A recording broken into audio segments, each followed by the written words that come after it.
I start by praising God, the compassionate, the merciful. Assalamu alaikum, welcome, and thank you all very much for attending this, what I hope will be a seminal debate between our two respected speakers on the left and the right. I will call upon him to give his piece. Today's question, Islam or atheism, which makes more sense? I would argue that if we use our reason, our rational faculties, we will definitely come to the conclusion that Islam makes more sense. And I'm going to use two simple arguments to verify that claim. Argument number one, Islam makes sense of the origins of the universe. Argument number two, Islam makes sense of the nature of the Quranic discourse. Now, for those who don't know, a deductive argument is a conclusion that necessarily follows from its premises. And to deny a valid and sound deductive argument is equivalent of denying reality. So listen to the deductive argument. Number one, an actual infinite cannot exist. Number two, an infinite history of past events is an actual infinite. Therefore, an infinite history of past events cannot exist. Therefore, the universe is finite. Therefore, it had a beginning. Now, this is a deductive argument. But we also have complementary evidence, which I call astrophysical evidence. And I'm not claiming to be a physicist. We have an established, acclaimed academic amongst us, so he could tell us the rest of the story. And just to note, even Professor Krauss in his book affirms a beginning to the universe. Interestingly, in Islamic thought, this has been discussed at length. And there is a unanimous conclusion that the universe is eternal. It began in the finite past. Now, since we have shown that the universe must have a beginning, there are four logical explanations for how the universe began to exist. Number one, it was created via nothing.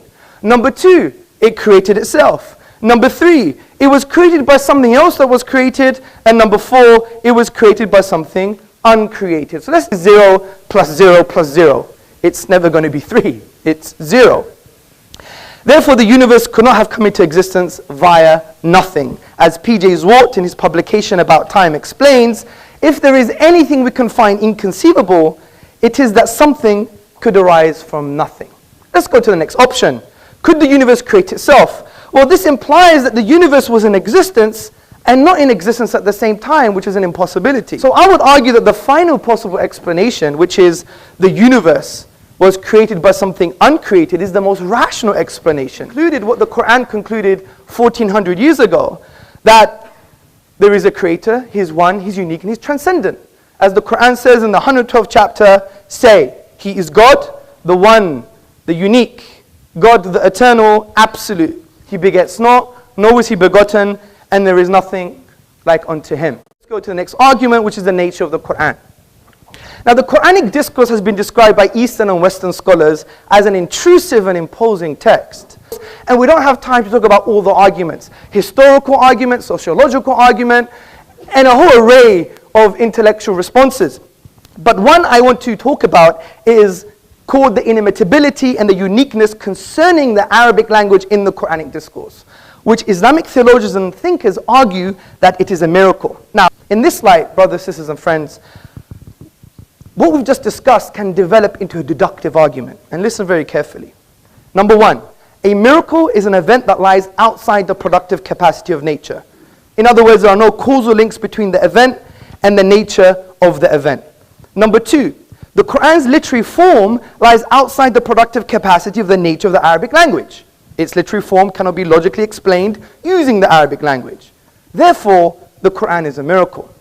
As Professor Bruce Lawrence from Duke University in his book, The Quran, a Biography, on page number 8 said, as tangible signs, Quranic verses are expressive of inexhaustible truth. They signify meaning, laid within meaning, light upon light, miracle after miracle. So we have two key arguments that are based on deduction, not just induction. And to challenge a deductive argument, you have to challenge the premises, and I hope Professor Krauss would do that. If you read the works of Professor Cody and Professor Keith Lehrer in the Epistemology of Testimony published by Oxford, you will see it's a grounded argument which we could discuss later. So the authentic and valid testimony concerning the Quran is, no one has been able to challenge the Quran and produce its literary form. If that is true, then we could draw logical conclusions without even knowing one letter of the Arabic language. We could say, well, could it be from an Arab? Could it be from a non-Arab? Could it be from Muhammad upon whom be peace, or is it from the divine reality? We know it couldn't be from an Arab because they all failed, especially the best Arabs at the time. We know it can't be a non-Arab because you have to know Arabic. We know it couldn't be from Muhammad upon whom be peace because all human expression, if you have the blueprint, you can replicate it. Just look at some replicas of Picasso and Monet in art. And therefore, it must be from the divine. Well, first I want to thank the people who invited me, who've been very gracious to me. Treated me with more hospitality than I've gotten in many times I've talked, so I guess that's... So if I offend some of you, I don't mean to offend you personally. I may offend some of your ideas, but that doesn't bother me at all. In fact, if you confront my ideas, it will lead to a discussion. And it always begins with you, and I'm supposed to respond to you, and I will to some extent, but it's hard to respond to nonsense. And atheism is not a religion. It's just, in fact, what it could be described as common sense. Okay? What makes sense, I will think that those things that make sense are likely, and those things that don't make sense are unlikely. In fact, that's what science is all about. This idea of deductive arguments, which sounds good, is not the way we learn about reality. Okay? Deductive arguments just don't work. They lead to irrational actions. In fact, if we discuss what common sense is taking your beliefs to conform to the evidence of reality so that you will make rational actions. Do you know what causality means? You use the term. Yes. Okay. Well, I mean, if you use a term, you should know what it means. Yes. I have my definition. Okay. Okay. Well, I'll define, and that's, cause precedes effects. Does that sound good? No, that's the wrong definition. Okay, well, I'd like to learn what it is. Well, for example, there's an interesting book about the quantum physics and causality. Mm-hmm. And the philosophers of science and scientists have disagreed on a specific definition. So they've reduced back to a fundamental definition. No. Do you want to have a chat? Yeah, okay, a chat? You quoted a book on physics. Yeah, I haven't finished yet. Physicists don't disagree about the definition of causality. Have you presumed your results here? Do you really want to connect with me as a human being? No, but... You've asked me a question, you're answering it for me? I mean, come on. You quoted physicists, go on. I said scientists. Okay. Deduction doesn't matter. The point is, the universe, our visible universe did have a beginning because we can measure it. Whether we liked it or not, or whether we think it's sensible or not, it actually did have a beginning, a factor not in dispute.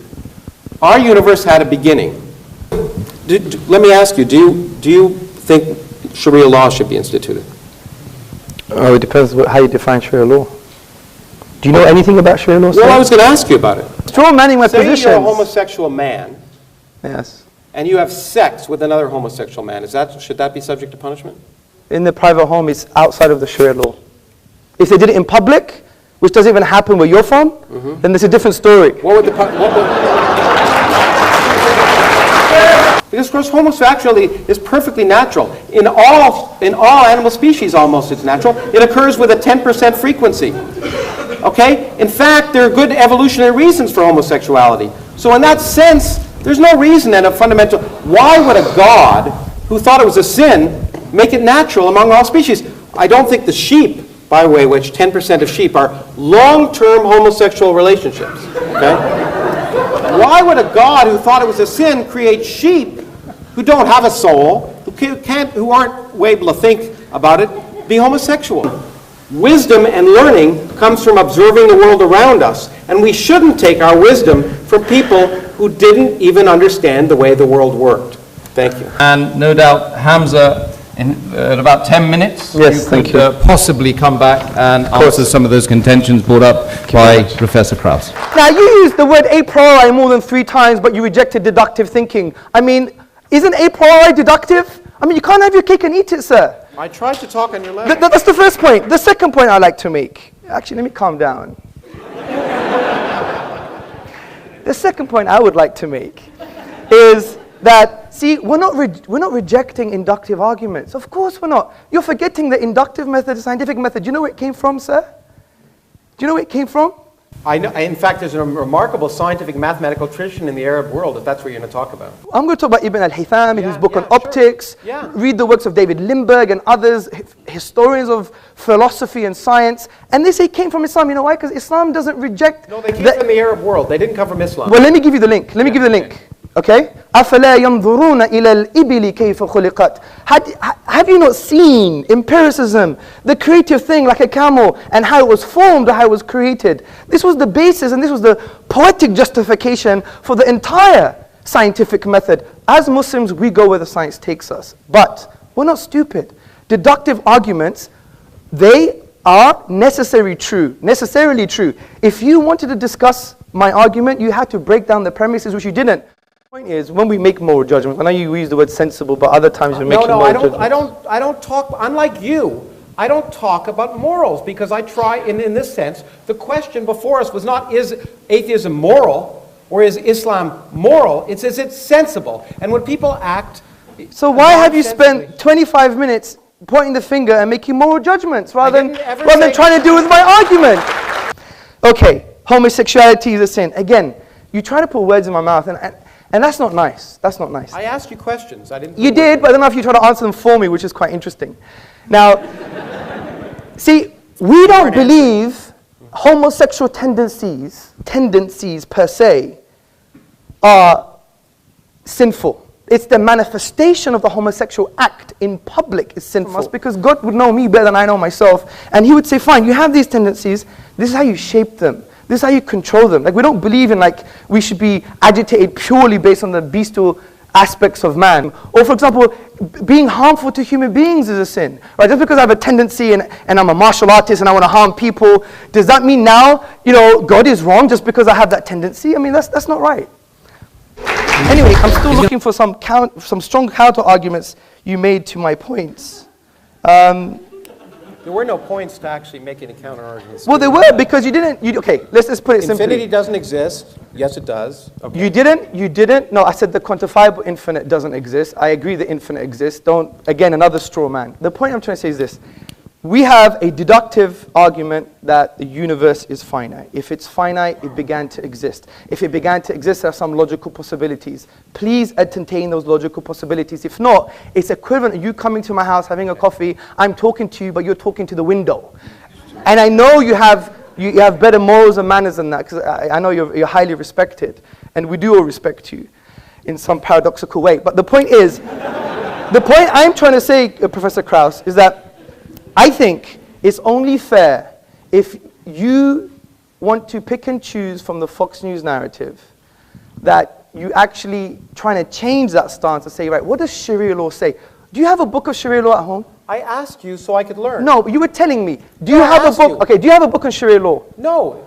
And you make judgments, and okay, I have a book on atheism, I think it's based on nonsense, but I give you the intellectual epistemic respect to read your worldview. But you've come here blasé, you've come here blasé, almost arrogant, I don't want to judge you, and saying, you know, it's all rubbish, I'm not going to take any of his arguments, I know better than you, which you said that, and I do agree in physics you do, and you've come here making judgments on Sharia law, you don't even have a book on Sharia law. That's why I asked questions.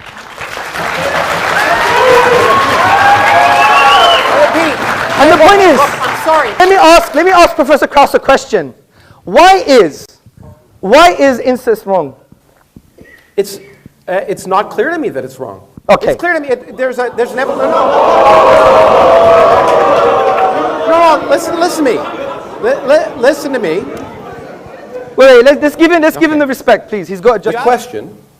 If a brother and a sister loved each other and used contraception, is there something absolutely morally wrong about that?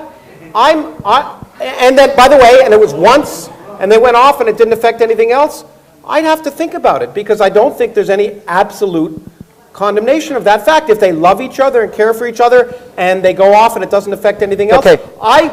Would I recommend it? No. From an Islamic perspective, in a religious perspective, you see that objective morals, that even pointing the finger and saying, you know, you're wrong, you're nonsense, Sharia law is backward, these kind of strong emotive things, I think we can only be that emotive and strong in an objective sense if you have God as a grounding for your objective moral values. Because if you take God out of the picture, he's the only concept that transcends human subjectivity. So from this perspective, you don't have an ontological grounding for objective moral truth. That, look, if the universe began, and we could show that maybe empirically or deductively. My focus is on the deduction here. And I don't think you really address on the infinite perspective when we said that this is based on axioms and conventions in the mathematical realm of discourse, but in discrete physical parts, as you've admitted in your book, that can't happen. So we have a deductive argument the universe began, which means it once wasn't there. Ontologically, if there wasn't a cause for that, you wouldn't have the universe in the first place. The second point I like to make. No, there's you see the photon that's lighting you up from that thing? Yes. It didn't exist before it was emitted by the electron. Yes. Okay? It didn't exist. Yes. It wasn't there. And you're saying there's no cause? It wasn't, point is, yeah, I'm saying, forget all that. I just talked about our universe. Yes. Are you agreeing with me that our universe doesn't have to have any purpose or reason to create it? No, of course I'm not. I don't agree with you. Well, but that's not my argument. My argument is, deductively, was the universe once absent? Yes. Yes. If that's the case, then ontologically, which means the nature and source of reality is that it couldn't have come into being without a cause. Well, okay. To the physics, I don't disagree with you. I highly respect that. But all of that is inductive in nature. No, it's not. Of course. What is it based on? Is it deductive? It's based on observation. Which is inductive. Well, no, it's empirical. It's empirical. The problem is, it's empirical. Okay, well, what's empirical? Okay. Look, I don't care. Look, the Do you have an infinite set of observations? Mm-hmm. Have you had an infinite set of observations? Now, if you're going to tell me I read your something you wrote which really misrepresented science, you're absolutely right. If you're going to tell me science can never tell anything with absolute certainty. Yes. Okay. Except things that are wrong. Yes. That's what science can tell. I agree. Science can tell us the Earth isn't 6,000 years old.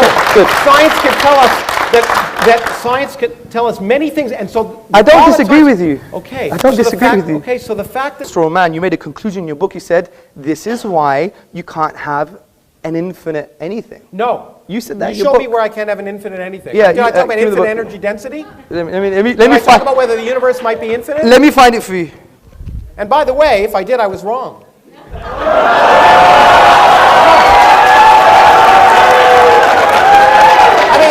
One second. That's honorable. That is honorable. That to me is the worst kind. That's honorable. No, that is honorable. I admit. Offensive about these arguments is you quote people as if what they say matters. But the great thing about science is there are no authorities. I agree. There are no scientific authorities. Everyone can be wrong, and we all are. Yeah, 1 second. 1 second. Just bear with me. He wanted it here somewhere. No, I'm enjoying it. Yeah, please. No, this is good. This is good. Okay, so here we go.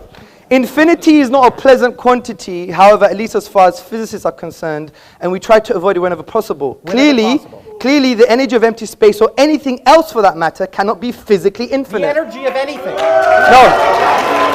You said... Sorry. Or anything else for that matter. The energy of anything cannot be physically infinite. Where's that there? The energy of empty space or the energy of anything else. You're reading another book now. I wrote that. Well, Mohammed may not be here to talk about the Quran, but I'm here to talk about my book. And you don't even know your own book. And my book. Okay, I'm really sorry to interrupt you, Professor Krauss, Hamza. You're going at it hammer and tongs, but there's a whole bunch of guys out there who want to sort of have a say, okay? Okay, guys, settle down. We're going to get the first question right now. Okay. Your whole book is based on mathematics, and mathematics, as you know, is based on deduction. No, it's based on evidence. Okay, and you use mathematics throughout your book, and you say deductive... Show me the equations in my book. Show me the equations. Okay. Are there equations? Yes, they are. Well, they're one or two. The book's 200 pages long.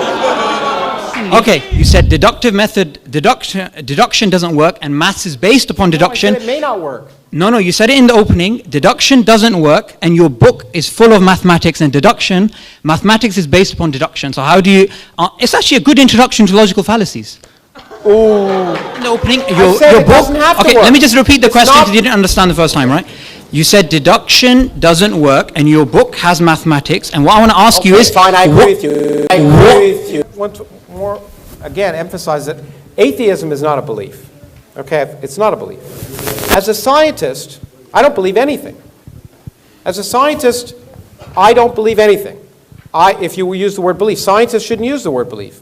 There are things that are more likely and less likely. In fact, in the spirit of Hamza, science can say nothing with absolute certainty. It can say something is very, very likely or something is very, very unlikely based on the evidence of experience and testing. I can't see you, but I know you're there. Okay, and so Scientism is, let me define it for you. It is the assertion that science is the only way to form conclusions about reality, okay? That statement itself is, one, self-defeating, because science can't prove that statement. Secondly, science itself, that statement itself, is flawed because science can't prove mathematical truths.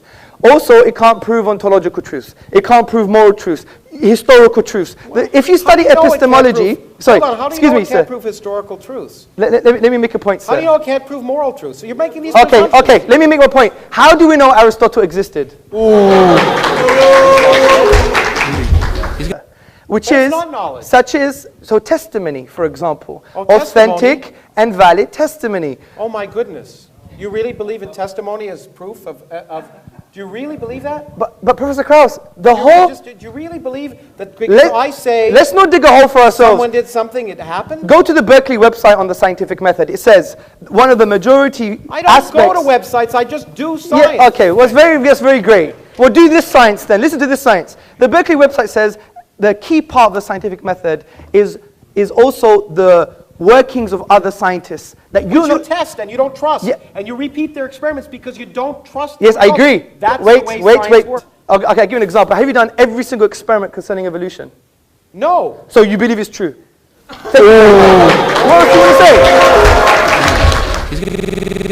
أعوذ بالله من الشيطان الرجيم. أم خلقوا من غير شيء أم هم الخالقون أم خلقوا السماوات والأرض بل لا يوقنون